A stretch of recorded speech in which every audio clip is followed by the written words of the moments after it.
سێهەم ڕێخستن بریتیە لە ئامێری تین و فشار لەسەر ناحەزان و دژمنان. ئێمە تاکتاک ناتوانین زەختێ لەسەر ئەو تاغوتانە دروستکەین، ناحەزان و دژمنانی خۆمان دروستکەین، بەڵام بە کۆمەڵە توانین وەختێک کە زۆرە بین 10 کەس بینە ترسین لە زیندان، 100 کەس بین کەمترە ترسین، هەڵێن 10 کەسیش بژیرە چییە؟ یەک لە سەردەیەکی.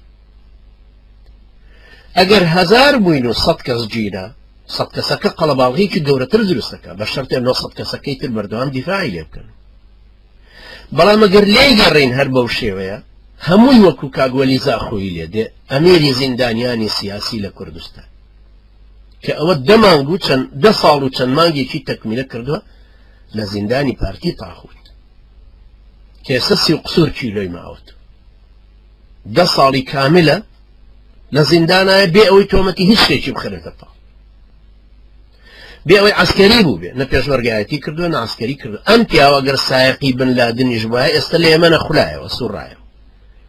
ئەم پیاوە ئەگەر خالید شێخیش وایە وەکو ئەڵێن پلانی داناوە بۆ 11 سپتەمبەر هەر وایە بدرە بە دادگا بڵێن ئەمە تۆمەتەکەیت. بەڵام هەتاکو ئێستا پارتی تاغوت ناڵێت تۆمەتی وەلید زاخۆلی ئەبوو خوبەیب چییە؟ ئەوە 10 ساڵ و چەند مانگێکیشە کە لە سایلۆی هەولێر لەسەر لەو زەمانەوە بردوویە و ئومەمی متحیدە ژەزانێ، ڕێکخراوی مافی مرۆڤی ژەزانێ، پەرلەمانتارانی ژەزانن، پەرلەمانی کوردستان و پەرلەمانی بەغدا ژەزانن، بەڵام لە هەمان کاتە بەو شێوەش هەروە بۆ پڕمە ئەساتە هەرماوەتەوە لە زیندان.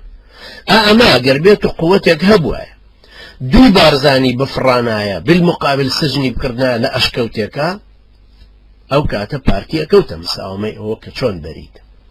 لەبەرەوە تۆ وەختێک کارەکەت جەماعیە ئامێری تین و فشارد لەسەر ناحەزان و دژمنانیش بۆ دروست دەبێت، بەڵام کە تۆ بۆ خۆت هیچت نییە تۆ بەتەکید ناتوانانی، چونکە ئەو کاتارە بە وەکو ڕێوی خۆت بپارێزی، لە جیاتی وەکو شێڕ و پڵنگ هجوم ببین، وەکو ڕێوی هەمومان خۆمانەکەی نەکوونەوە، خۆمانەخەینە هەڵیژگێکەوە، خۆمانەخەینە پەرژینێکەوە، خۆمانەخەینە ئەشکەوتێکەوە، تاریکستانیەکەوە، چەمێکەوە، لەبەرەوەی نەماندۆزنەوە.